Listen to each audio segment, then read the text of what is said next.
అభిమానం అయితే మన జతిన్ సంపాదించుకున్నాడు. ఎందుకంటే తన ఎక్స్ప్రెషన్స్ కానీ తన డాన్స్ కానీ అక్కడ డీలో జడ్జెస్ ని బాగా ఇంప్రెస్ చేశాడు. అలాంటిది ఆడియన్స్ ఒక ఊర్లోనే కాదు చాలా ఊర్లో కూడా తనకంటూ ఒక గుర్తింపు తెచ్చుకున్న మన D14 title winner Jatin.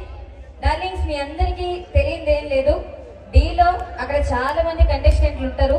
But వాళ్ళందరికీ తిన డాన్స్ గా కాంపిటీషన్ ఇచ్చి చాలా గట్టిగా కాంపిటీషన్ ఇచ్చి టైటిల్ విన్ అయ్యాడంటే తను ఎంత ఎఫర్ట్స్ పెట్టడం మీ అందరికీ అర్థమై ఉంటుంది.